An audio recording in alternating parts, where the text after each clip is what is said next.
brings up item 5.2. Mr. Loomis. Mr. Mayor and Council, this is a budget amendment ordinance, first reading.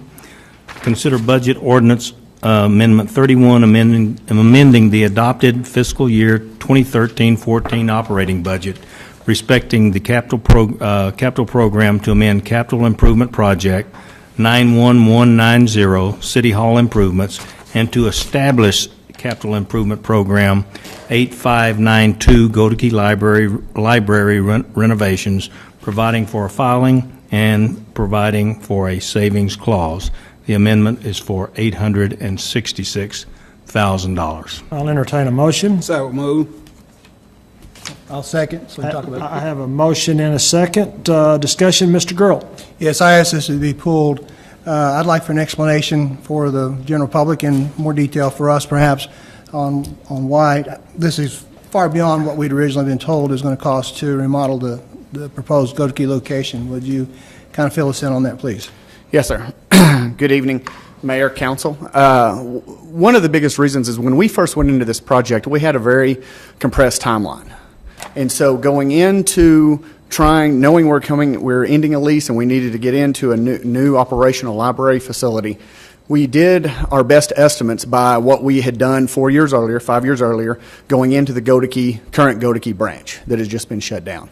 And so when we moved from that and that amount, we were in a facility that was primarily built for, nearly Barnes & Noble was built as close to a library. So from us going into that to another retail facility, we needed to get in there. We did the best of our abilities at the time to estimate what we felt we were going to be able to do to that. When we went into this facility, it was not, it was a retail facility, but not in the same capacity. So as we went in with our architect and with the engineers, we found several things that were not going to meet code compliance that we had to adapt for this facility and the use of the facility being a library. So with those, from the original estimate amounts and the changes that we had to do for codes, those amounts took the amount up to the amount that we're budgeting for tonight. So we're transferring a lot of money. That money was designated for repair work here at City Hall. Yes, sir, it was. What will not happen now if this is passed to take this money away and use it over the new We will not have the ability to do the waterproofing that we need to do to this facility to put in some of the water damage into use, and so that'll have to wait until we're able to find funding. Okay, so if I understand you correctly, the model you used was what it cost to get the old Barnes & Noble location ready to go, and that was the factor that was used to estimate the cost to renovate the Lusky location. Is that correct? Did an architect look at the Lusky location before we started? No, sir. Okay. It was more done through my department and through some of our estimates. We brought in the architect as we knew the location, we're able to get in. One of the things is even if you have an architect on the front end and you still go into it, once you start going in with the fire marshal's office review and also building inspection review, you start finding several other things that weren't apparent. Because you can go in and you can look at a facility and go, I definitely know we need to replace the flooring and we need to replace, repaint and do those things. But once you get into looking at what that building is going to be used for, then we knew that we're going to have to do firewall, and that we weren't going to do ahead of time. The other option was to completely sprinkle the building, and if we did that, that would have been more expensive. So we tried to go with the most cost-effective ways to meet any codes that we needed to finish this facility. So what's it going to cost per square foot to renovate this leased facility? It's going to be $48 a square foot. The people that we work with in the industry through the architects and the contractors are saying many times what they're looking at in general construction are coming back at $52 to $60 a square foot. So we feel that we're getting a good price for this to renovate this facility. Okay, if you had known what it's going to cost to renovate this before we signed the lease and got terminated at the old Barnes & Noble location, is this still the course of action that would have been recommended? Yes, sir. Going with this Lusky building. This is, and that might be something more that might be best for Jane to speak to. The answer is yes, because we needed to get out of the former Godeke Library. This was the only building that we found on the market that would suit our needs. So yes is the answer. We would have gone forward with this. What will be our net savings over the term of the lease? factoring in how much we're having to spend to remodel this, what's going to be our savings over the next 5 years? I don't know if I can calculate that directly, but I know that our lease was in the $288,000 a year for our current lease. We're dropping that to about $80,000 a year, so we still have a savings of almost $200,000 a year just for the cost of the lease. Almost $1 million over 5 years. Okay. And we have an option to renew this, or to maybe at least to purchase. Is that a possibility for us? I think that that's open as part of the discussion. It is part of the option to purchase at the end of the lease. Okay. Well, I wanted everybody to be able to hear this because there's been so much discussion about the go-to-key, and then where it's posted on this. I don't know that anybody on this dais is happy about this, and I suspect you're not happy either. I'm not happy that we're having to divert funds from City Hall because our facilities downstairs we need to be utilizing. We can't because it's not watertight. So that's one of those ongoing maintenance issues that we have. But I wanted to bring that up so people could hear. Thank you. Ms. Gibson. When you made your estimate, obviously you didn't use, when we had our meeting, when I was told about this, we use a range from $30 to $55 per square foot for remodeling, right?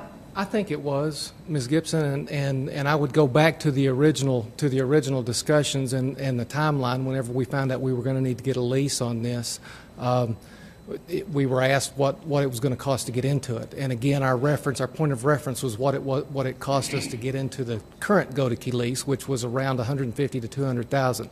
I think that number just stuck, and I'll take the blame for that, and I apologize for the confusion. Well, I don't want to blame anyone. I'm frustrated. I'm very frustrated at the situation. I'm not blaming anyone, and I want you guys to understand that.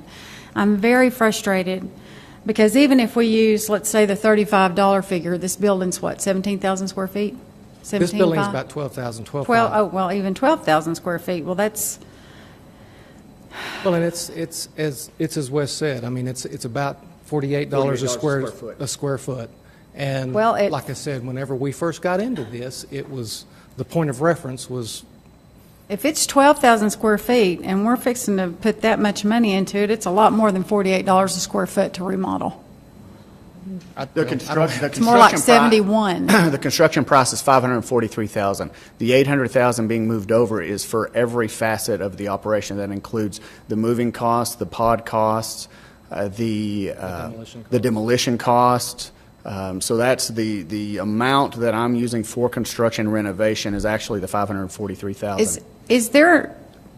Well, I guess that would just be a discussion for us. But is there not any way that we could contract in-house our own guys to build that shelving?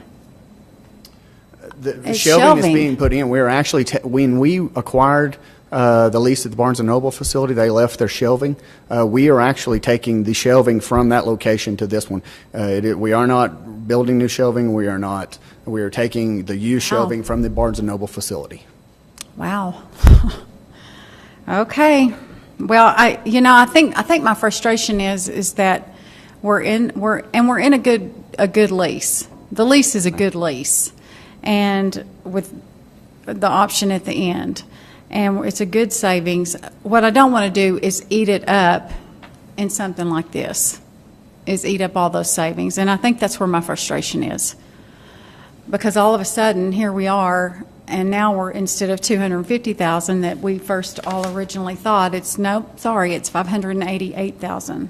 And that frustrates me, and I know, and there again, I'm not mad at y'all, I am mad at the situation.